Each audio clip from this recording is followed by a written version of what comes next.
Olá, meus queridos irmãos, amigos, familiares e outros que nos acessam aí pelas redes sociais.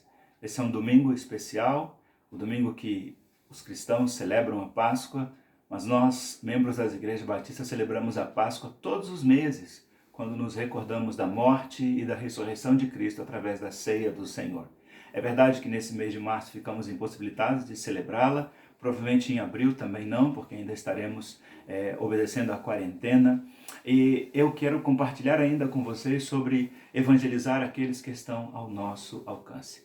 A palavra evangelho significa boas notícias. O ato de evangelizar significa contar boas notícias para as outras pessoas. E desta feita, quero ler com os irmãos um trecho de Efésios, no capítulo 2, que fala desse chamamento do Senhor para que sejamos portadores de boa notícia. E diz o texto: Ele veio e anunciou a paz a vocês que estavam longe e paz aos que estavam perto. Pois por meio dele, tanto nós como vocês temos acesso ao Pai por um só Espírito. Portanto, vocês já não são estrangeiros nem forasteiros, mas concidadãos dos santos e membros da família de Deus. Quando nós olhamos para o contexto desta passagem de Efésios capítulo 2, nós percebemos que ele nos fala da nossa tarefa de evangelizarmos aqueles que estão afastados de Deus por causa do pecado. É aqui uma comparação com uma igreja como uma família. E em função desses e de outros privilégios, nós devemos apresentar ao Senhor o nosso serviço missionário e apresentar ao mundo a nossa responsabilidade de compartilhar esperança. É interessante que, às vezes, o máximo que fazíamos era convidar uma pessoa para vir ao culto em nossa igreja local.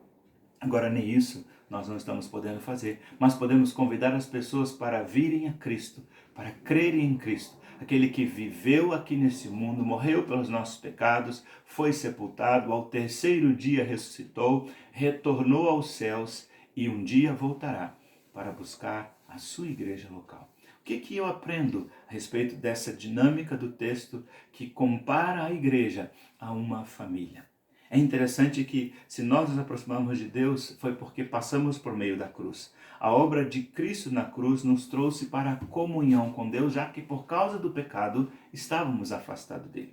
A cruz nos une, a cruz nos faz reunir em família. A igreja que precisamos ser neste tempo é uma igreja que se identifica também como uma família. Igreja não é prédio, igrejas são pessoas lavadas e remidas com o sangue do Cordeiro. E algumas lições aqui para que a gente se recorde ou aprenda e desta forma saiba como compartilhar com outras pessoas. A primeira coisa é que eu e você temos necessidade de pertencer à família de Deus. Eu tenho a necessidade de estar num ambiente seguro. A família é o lugar onde a gente se sente confiante. Todos precisam da companhia de irmãos e de irmãs. Todos precisam da presença poderosa do Pai Celeste. Então, lembre-se, eu tenho necessidade de pertencer à família de Deus, porque nenhuma pessoa que não faça parte da família de Deus herdará o reino dos céus. A segunda coisa que eu aprendo aqui é que eu preciso da família chamada igreja para me sentir gente. A igreja me possibilita viver como alguém que tem valor. Eu me sinto importante porque faço parte da família de Deus. Hoje nós nos conhecemos muito superficialmente, mas as pessoas não conhecem o que passa pelo nosso interior. Deus e vocês são os únicos que sabem como vai o seu interior, como anda o seu coração, o que pensa a sua mente, como está a sua alma. Eu preciso da família de Deus porque tenho necessidade de relacionamentos significativos. Tanto na igreja quanto na família nós podemos parar, gastar tempo e nos aprofundar em nossos relacionamentos. Um dos benefícios dessa quarentena, e para alguns um grande prejuízo ou até um malefício, é que estamos sendo obrigados a passar mais tempo com a nossa família. É verdade que até às vezes perde um pouco do jeito, perde um pouco do traquejo. Quantos problemas evitamos, quantas dificuldades também podemos superar, aprendendo a viver mais juntos, mais unidos. Eu preciso da família de Deus porque tenho necessidade de um referencial moral e espiritual seguro. Hoje vemos um período onde moralidade está em baixa e imoralidade está em alta. É na família de Deus que encontramos os referenciais seguros para um bom comportamento ético, para um bom comportamento moral, para uma boa linguagem, para valores e princípios sadios. E este mundo precisa sim de famílias transformadas E é na família de Deus que aprendemos com o Pai, com o Filho, com o Espírito Santo e com sua bendita palavra a vivermos de modo agradável ao Senhor.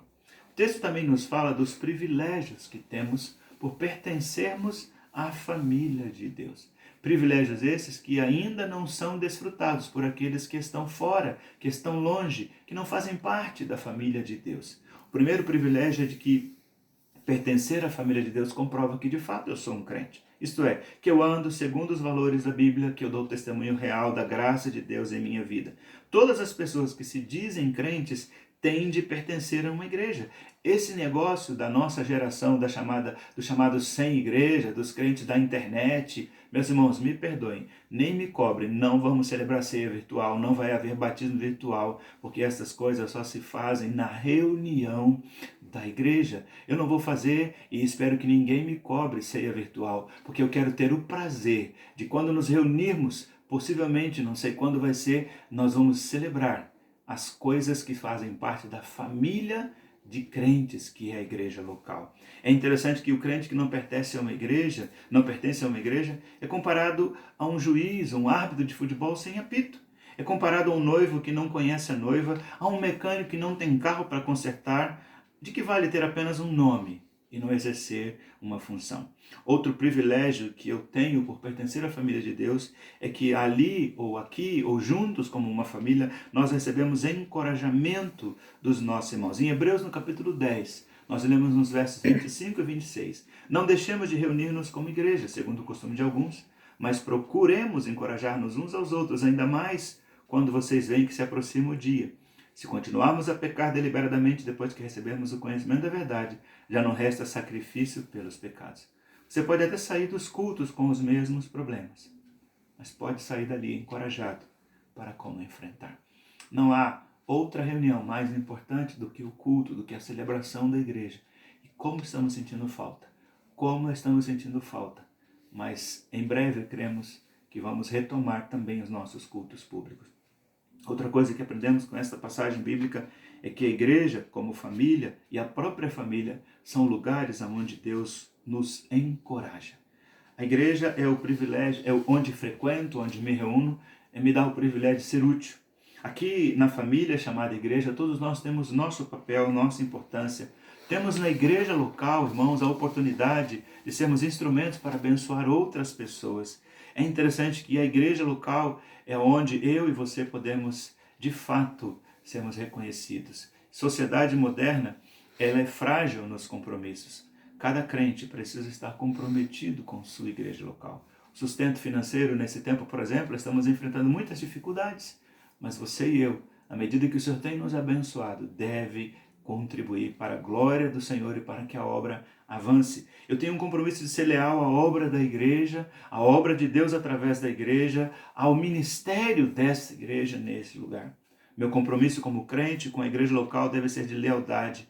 O seu compromisso como membro da igreja deve ser de lealdade. Infelizmente, muitos crentes traem a sua igreja por falta de caráter, por insubordinação ou por ver uma vida velha ainda presa aos seus pecados. Eu tenho o compromisso de sustentar a obra de Deus. Eu tenho o compromisso de sustentar o ministério da igreja. Quando eu não contribuo para o ministério da minha igreja usando meus dons e talentos, é porque não amo a igreja. Quando eu não contribuo financeiramente para ver o crescimento do reino, é porque não amo o reino. Quando eu não contribuo para a obra missionária, é porque não amo aqueles que estão perdidos. Há crentes que querem entrar na terra prometida, mas estão enviando seus dons, talentos e recursos para o Egito, que representa este mundo. Crentes que contribuem e investem no avanço do reino de Deus. Como estamos, irmãos? Carentes de homens e mulheres com tais níveis de compromisso. Eu tenho um compromisso de divulgar a mensagem de salvação através da igreja, ou sendo recomendado pela igreja local. Eu e você precisamos evangelizar, precisamos dar testemunho do amor de Deus ao mundo, em casa, na vizinhança. Como crentes, nós acreditamos na vinda de Cristo em breve e não devemos, irmãos, nos contentar em irmos apenas nós para o céu. Devemos trabalhar para que tantos outros que ainda estão afastados de Deus se reconciliem com Ele. Deus nos deu um ministério, evangelizar, viver enquanto família. Eu penso que nós estamos num tempo muito singular e esperamos que a bênção de Deus nos acompanhe, para que possamos abençoar outros.